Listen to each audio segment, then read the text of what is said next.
पाहूयात. मोदींची गॅरंटी आहे, त्या गॅरंटीवर विश्वास ठेवणार का उद्धव ठाकरेच्या वचनावर? मी तुम्हाला वचन देतोय, इंडिया आघाडीचं सरकार आणल्यानंतर महाराष्ट्राची जी लूट चाललेली आहे ही लूट मी थांबवल्याशिवाय राहणार नाही.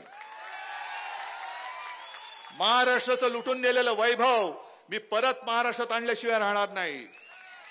मी माझ्या शेतकऱ्याला त्याचा हमी भाव मिळवून दिल्याशिवाय राहणार नाही. आणि मी पीक विम्याचा जो घोटाळा आहे, हजारो कोटी रुपये पूर्ण देशामध्ये या विमा कंपन्यांच्या घशामध्ये जात आहेत.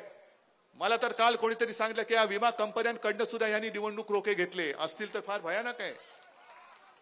मग एक तर असं महागाई वाढून पिलतायत, अप्रत्यक्ष करातून पिलतायत आणि निवडणूक रोख्यातून सुद्धा पैसे काढतायत. 8 ते 10 हजार कोटी रुपये यांनी आपल्याला माहितीच नव्हतं कधी त्यांच्या खिशात घातले. पण ही सगळी जी वचने आहेत ही प्राथमिकता असेल. 2.5 वर्ष ही महाविकास आघाडीची होती आणि तुम्ही तुलना करा 2.5 वर्षाची आणि आता या 2 वर्षाच्या गद्दारीची. कोणतं सरकार तुम्हाला हवंय? आणि देशामध्ये परत मोदी सरकार हवंय का शेतकऱ्याचे अश्रू पुसणारं इंडिया आघाडीचं सरकार पाहिजे?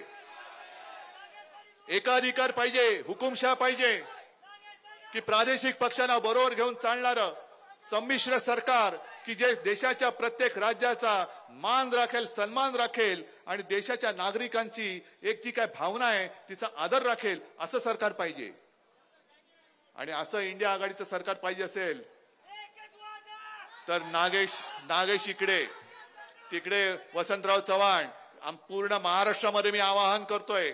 अरे एकच लक्षात घ्या फक्त की ज्या मोदी सरकारने न्याय हक्कासाठी दिल्लीत येणाऱ्या शेतकऱ्यांना वाटेत खिळे टाकून, तारेची कुंपणे टाकून, अंगावरती बंदुका रोखून अडवलं, त्या मोदी सरकारला तुम्ही आता शेतकऱ्यांनी एकजुटीने पुन्हा दिल्लीचा रस्ता बंद करून त्यांना दिल्लीच्या बाहेर आता रोखावं लागेल. मोदीजी, तुम्ही तुमच्या सरकारची मस्ती दाखवली, शेतकऱ्याला येऊ दिलं नाही, शेतकऱ्याला त्याच्या राजधानीत येण्यापासून अडवलात. आता हा माझा महाराष्ट्रातला तमाम शेतकरी आणि देशातला तमाम शेतकरी म्हणून मतदान करेल आणि मोदी सरकारला दिल्लीच्या रस्त्यामध्ये अडवेल. जय हिंद, जय महाराष्ट्र.